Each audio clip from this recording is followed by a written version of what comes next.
ইসরায়েলের সেনা সদরে ড্রোন হামলার দাবি।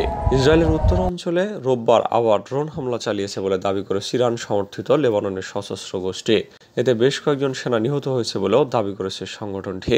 খবর আল জাজিরার। ইসরায়েলের উত্তরাঞ্চলের আয়েলেত হাসাহারে আর্মির 91তম ডিভিশনের সদর দপ্তরে সরাসরি ড্রোন আঘাত করেছে। বার্তা আদান প্রদানের মাধ্যম টেলিগ্রামের এক বিবৃতিতে হিজবুল্লাহ জানিয়েছে, লেবাননের বেকা জেলার আল খায়ারা শহরে শত্রুপক্ষ ইসরায়েলের হত্যাকাণ্ডের জবাবে এই পাল্টা হামলা চালায়। বেকা শহরে গতদিন ইসরায়েলি হামলা একজন লেবানিজ নিহত হয়। সর্বশেষ এই হামলার ফলে ইসরায়েল এবং হিজবুল্লাহর মধ্যে উত্তেজনা আবারও বাড়ল। ইসরায়েলের সামরিক বাহিনী এবং স্থানীয় কর্তৃপক্ষ বলছে, রোববার সকালে লেবানন থেকে বিস্ফোরক বোঝাই লাদেন ড্রোন ছোড়া হয়। এটি বেইত হিল্লেল অঞ্চলে আঘাত হানে। ইসরায়েলি প্রতিরক্ষা বাহিনী আইডিএফ জানায়, তারা প্রতিরক্ষা হিসেবে ক্ষেপণাস্ত্র ছুড়ে, তবে তা প্রতিহত করতে পারেনি। হিজবুল্লাহ এই ড্রোন হামলার দাবি করে জানায়, তারা ইসরায়েলি বাহিনীর ঘাঁটিতে হামলা চালিয়েছে। প্রথম হামলার কয়েক ঘন্টা পর ইসরায়েলের আকাশে ফের ড্রোন হামলা চালায়, তবে এটি প্রতিহত করার দাবি করেছে ইসরায়েল। গাজা যুদ্ধ সত্ত্বেও গ্রিসের ভেতর দিয়ে ইসরায়েলের তুর্কি পণ্য রপ্তানি বন্ধ হয়নি। British news website middle East Eye দাবি করেছে, গাজা যুদ্ধের মধ্যেও গ্রিসের মতো তৃতীয় দেশের মাধ্যমে তুরস্ক এবং ইসরায়েলের মধ্যে বাণিজ্যিক লেনদেন অব্যাহত রয়েছে। এমন সময় এই খবর প্রকাশিত হলো যখন তুরস্ক কয়েক মাস আগে ঘোষণা করেছিল দেশটি গাজায় ইসরায়েলি বাহিনীর অপরাধ যজ্ঞের প্রতিবাদে তেল আবিবের সঙ্গে সব ধরনের বাণিজ্যিক লেনদেন সম্পূর্ণ বন্ধ করে দিয়েছে। ব্রিটিশ গণমাধ্যম মিডল ইস্ট আইয়ের তথ্য অনুসারে ইসরায়েলের সেন্ট্রাল ব্যুরো অব স্ট্যাটিস্টিক্সের পক্ষ থেকে প্রকাশিত পরিসংখ্যানে দেখা যায়, ইসরায়েল 2024 সালের মে মাসে তুরস্ক থেকে 11,60,00,000 পণ্য আমদানি করেছে। তবে গত বছর একই মাসের তুলনায় এই আমদানি কমেছে 69%। 2023 সালের মে মাসে ইসরায়েল তুরস্ক থেকে 27,70,00,000 মূল্যের পণ্য আমদানি করেছিল। পার্স টুরের রিপোর্ট অনুসারে যে দুজন শীর্ষস্থানীয় ব্যবসায়ী তুরস্ক এবং ইসরায়েলের মধ্যকার এই লেনদেন সম্পন্ন করেন, তারা মিডল ইস্ট আইকে বলেছেন, চলতি বছরের মে মাসের গোড়ার দিক থেকে গ্রিসের পাশাপাশি ইসরায়েলের অন্যান্য প্রতিবেশী দেশের মাধ্যমে তুর্কি পণ্য ইসরায়েলে প্রবেশ করছে। এমন সময় এই দাবি উত্থাপিত হলো যখন আঙ্কারা প্রকাশ্যে ঘোষণা করেছে, যতক্ষণ পর্যন্ত গাজা উপত্যকায় স্থায়ী যুদ্ধবিরতি প্রতিষ্ঠা না হচ্ছে ততদিন পর্যন্ত ইসরায়েলের সঙ্গে বাণিজ্যিক লেনদেন সম্পূর্ণভাবে বন্ধ থাকবে। তুরস্ক হচ্ছে বিশ্বের প্রথম কোনো মুসলিম দেশ যেটি ইহুদিবাদী ইসরায়েলকে স্বীকৃতি দিয়ে দুই পক্ষের মধ্যে সার্বিক সহযোগিতার পথ উন্মোচন করেছে। পশ্চিমবঙ্গকে না জানিয়ে ফারাক্কা চুক্তি নিয়ে মোদি হাসিনার আলোচনা। ভারতের দিল্লিতে মোদি হাসিনা বৈঠকে ফারাক্কা চুক্তি নিয়ে আলোচনা হওয়ায় তীব্র আপত্তি জানিয়েছে তৃণমূল কংগ্রেস। পশ্চিমবঙ্গের শাসক দল তৃণমূল কংগ্রেস বলছে, এই ধরনের দ্বিপাক্ষিক চুক্তি নিয়ে আলোচনা করার ক্ষেত্রে রাজ্য সরকারের সঙ্গে কথা বলা উচিত ছিল কেন্দ্রীয় সরকারের, কিন্তু কেন্দ্র সেটি করেনি। বাংলাকে পুরোপুরি অন্ধকারে রেখে ফারাক্কা চুক্তি নবায়নের সিদ্ধান্ত নিয়েছে কেন্দ্রীয় সরকার বলে অভিযোগ করেছে রাজ্য সরকার। শনিবার দিল্লিতে বাংলাদেশের প্রধানমন্ত্রী শেখ হাসিনা এবং প্রধানমন্ত্রী নরেন্দ্র মোদীর মধ্যে দ্বিপাক্ষিক বৈঠকে গঙ্গার পানি বণ্টন চুক্তি নবায়নের যৌথ কারিগরি কমিটি গঠনের সিদ্ধান্ত হয়েছে। এমনকি তিস্তা নদীর ব্যবস্থাপনা এবং সংরক্ষণে বাংলাদেশকে সহযোগিতা করতে ভারতের পক্ষ থেকে আগ্রহ দেখানো হয়েছে। আর এই বিষয়ে তীব্র আপত্তি জানিয়েছে তৃণমূল সরকার।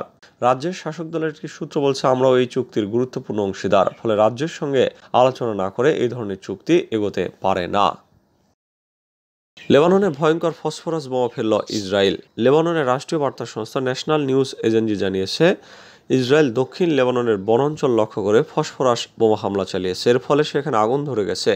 কাভার কিলা শহরের কাছে এই বোমা হামলা চালানো হয় বলে জানিয়েছে এনএনএ। হিউম্যান রাইটস ওয়াচের গবেষক রামজি কাইজ সম্প্রতি এক প্রতিবেদনে বলছে, জনবহুল এলাকায় ইসরায়েলের এয়ারবাস্ট সাদা ফসফরাস যুদ্ধাস্ত্র ব্যবহার নির্বিচারে বেসামরিক লোকজনের ক্ষতি করছে এবং অনেককে তাদের বাড়িঘর ছেড়ে চলে যেতে বাধ্য করছে। এদিকে আল জাজিরার সানাত ফ্যাক্ট চেকিং এজেন্সি যাচাই করে একটি ভিডিওতে দেখা গেছে, আপার গ্যালিলির আয়েলেত হাসার একটি ইসরায়েলি সামরিক ঘাঁটি লক্ষ্য করে হিজবুল্লাহ ড্রোন হামলা সেনাদের মধ্যে আতঙ্ক সৃষ্টি করেছে। এক্সে ইসরায়েলি আর্মির রেডিওর শেয়ার করা ফুটেজে দেখা যায়, ইসরায়েলি ঘাঁটির আশেপাশে সাইরেন বাজতে দেখা গেছে, সেনারা ভয়ে দৌড়াচ্ছে। এদিকে সাদা ফসফরাস স্পর্শ এলে মানুষের তীব্র জ্বালা অনুভব করে। অনেক ক্ষেত্রে এটা মানুষের হাড় পর্যন্ত পুড়িয়ে দেয় এবং এর নিরাময়ে অনেক সময় লাগে। সেই সঙ্গে সংক্রমণের ঝুঁকিও থাকে। সাদা ফসফরাসের কারণে যদি মানুষের শরীরের মাত্র 10% দগ্ধ হয়, তাহলেও তা মারাত্মক। এর সংস্পর্শে এলে মানুষের শ্বাস নিতে অসুবিধা হয় এবং শরীরের অনেক অঙ্গ কাজ করা বন্ধ করে দিতে পারে। রাশিয়ার ড্রোন ঘাঁটি ধ্বংসের দাবি ইউক্রেনের। রাশিয়ার একটি ড্রোন ঘাঁটি ধ্বংসের দাবি করেছে ইউক্রেন। শুক্রবার ইউক্রেন রাশিয়ার ওই ঘাঁটিতে হামলা চালায়। ঘাঁটিতে ইরানের তৈরি ড্রোন উৎক্ষেপণ এবং ক্যাডেটদের প্রশিক্ষণের জন্য ব্যবহৃত হতো। রোববার এক প্রতিবেদনে এইসব তথ্য নিশ্চিত করেছে সংবাদ মাধ্যম বিবিসি। এ বিষয়ে বেশ কিছু স্যাটেলাইট ছবি প্রকাশ করেছে কিয়েভ। সেখানে দেখা যাচ্ছে রাশিয়ার ড্রোন ঘাঁটিটি পুরোপুরি ধ্বংস।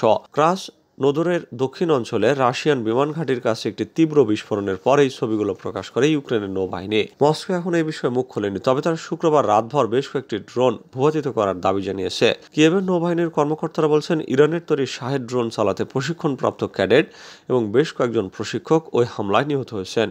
টেলিগ্রামে একটি পোস্টে কিয়েভের নৌবাহিনীর কর্মকর্তারা আরও জানিয়েছেন, অভিযানটি পরিকল্পিত ছিল এবং তা দেশের গোয়েন্দা সংস্থার সঙ্গে মিলে চালানো হয়েছে। এদিকে শুক্রবার রাশিয়া জানায়, দেশটির দক্ষিণ অঞ্চলে তেল শোধনাগার এবং সামরিক লক্ষ্যবস্তুতেই ইউক্রেনের হামলার সময় তারা 114টি ড্রোন ভূপাতিত করেছে। রাশিয়ার কর্মকর্তারা বলছেন, এই সময় ধ্বংসাবশেষের মধ্যে পড়ে একজনের মৃত্যু হয়েছে, তবে তারা ড্রোন ঘাঁটিতে হামলার কথা উল্লেখ করেনি। হামাসের সাথে যুদ্ধবিরতি হলেও যুদ্ধ অব্যাহত রাখার ঘোষণা নেতানিয়াহুর। ইসরায়েলের প্রধানমন্ত্রী নেতানিয়াহু বলেছেন, ফিলিস্তিনি প্রতিরোধ আন্দোলনের সাথে যুদ্ধবিরতি চুক্তি হলেও গাজায় যুদ্ধ অব্যাহত থাকবে। তিনি রোববার ইসরায়েলের এক মিডিয়াকে দেওয়া সাক্ষাৎকারে এই কথা বলেন। সাক্ষাৎকারে তিনি ইঙ্গিত দেন যে গাজায় এখনো আটক সব বন্দীকে মুক্তির ব্যবস্থা করা না হলেও কয়েকজনকে ছেড়ে দেওয়ার বিনিময়ে তিনি আংশিক চুক্তি করতে প্রস্তুত। তবে তিনি জোর দিয়ে বলেছেন, গাজায় ইসরায়েলের যুদ্ধ শেষ হবে এমন কোনো শর্তমূলক চুক্তি তিনি মানবেন না। উল্লেখ্য, ইতিপূর্বে যুক্তরাষ্ট্র দাবি করেছিল যে প্রেসিডেন্ট জো বাইডেনের উত্থাপিত ইসরায়েলি প্রস্তাবটি কার্যত যুদ্ধের সমাপ্তি ঘটবে।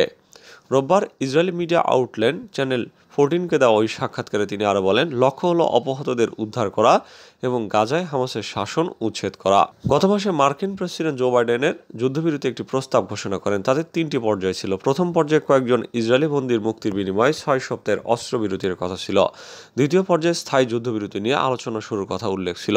মার্কিন কর্মকর্তারা জোর দিয়ে বলেছিলেন, ইসরায়েলি প্রস্তাবটি প্রণয়ন করেছে, তবে নেতানিয়াহু এবং বেশ কয়েকজন ইসরায়েলি কর্মকর্তা হুঙ্কার দিয়ে যাচ্ছিলেন যে হামাসকে নির্মূল না করা পর্যন্ত যুদ্ধ অব্যাহত থাকবে। তারা যুদ্ধবিরতি প্রস্তাবটি প্রকাশ্যে অনুমোদন করতে অস্বীকৃতি জানিয়ে আসছিলেন।